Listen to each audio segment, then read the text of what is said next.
Here's what it looked like when I got to the beach. I must confess I went to the wrong beach. I went to Wind and Sea at 0 dark 30, sat there for 5 minutes. The tide was just too high for it to be breaking. It was all shore break. I got to 15th Street and there's a whole bunch of people in the water already. And I was pleasantly surprised at the size of the wave, but the swell is coming from a little bit too far north direction, which means that a lot of walls, a lot of closeouts, as you'll see. Kurt was in the water. Dave number 2, Dave number 1 is sick. Yiping was down at Grumpy's. Greg and Ken were up there on the cliff with me. Luke was in the water, cranking it. So there was a lot of guys out there.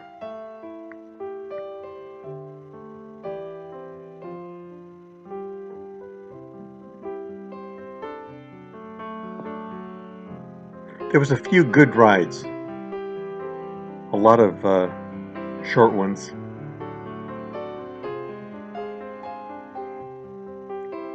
If you're not familiar with this break, directly out from where I'm videoing, it's a reef break, but just about a couple hundred feet north of where we're videoing these guys, it's a sand break. The reef stops and it's a beach break.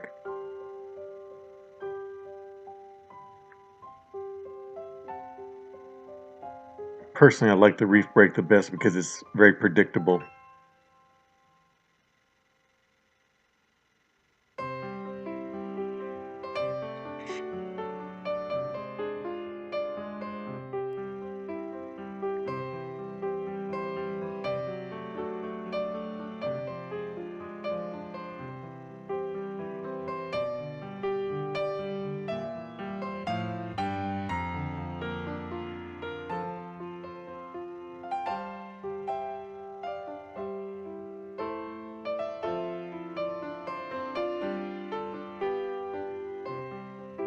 That was tough.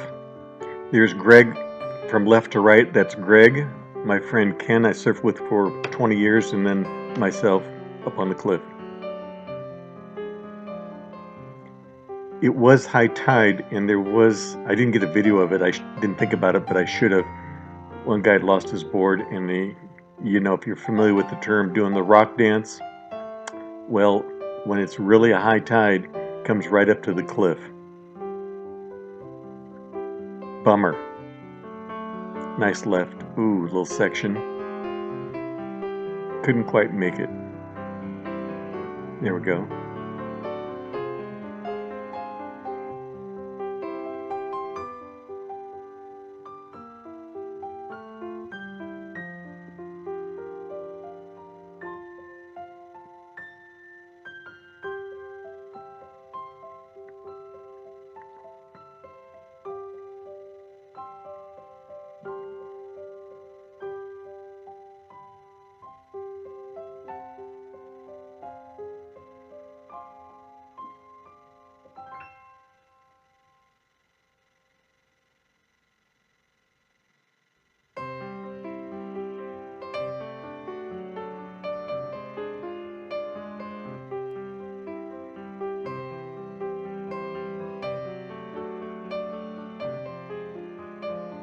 You'll see a picture of a couple of guys that are in the water without boards. There's 2 guys that come out here. They're really good body surfers.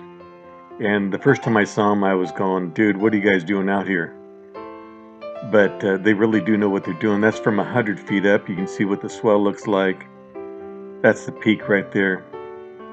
Anyway, these guys get some really great rides. I didn't get any on the video today, but next time I'll try and get them. They get some really long rides.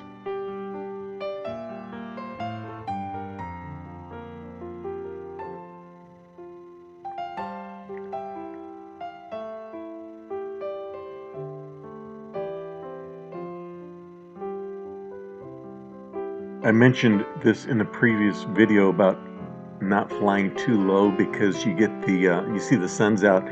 It's getting nicer, more light, the better the quality of the videos. But what happened was I was flying too low, and I got some of the spray. When the waves break, there's a spray that comes up, and I didn't realize it. On the last battery, I was videoing with, shall we say, a lens that was covered with a mist. I didn't realize it until I came in.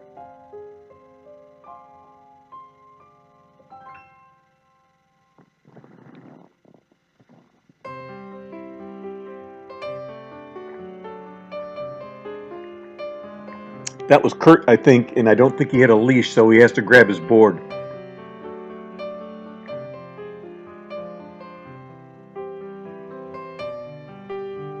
Nice left, looks like.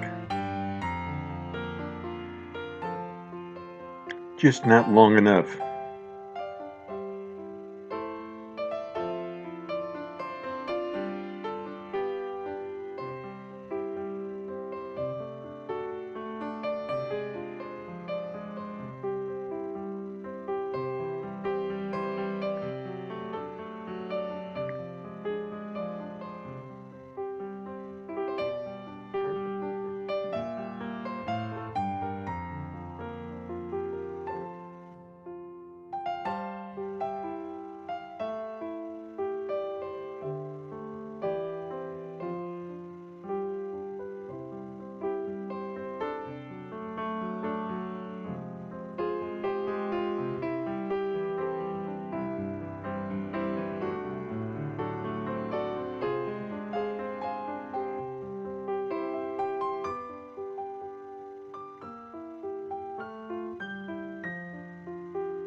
You can see the lens is not crystal clear, sharp.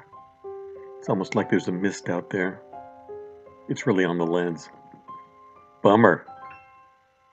They need to put windshield wipers on these drone lenses.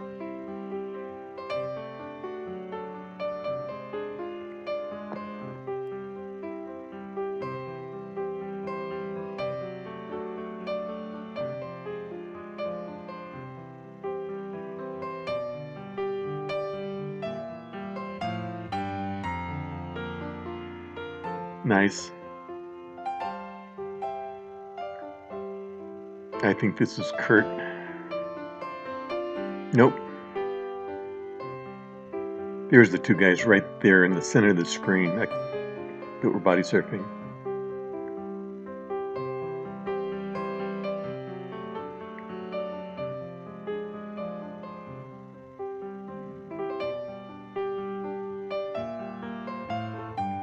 This is a little bit a video of the cliff and the surrounding area.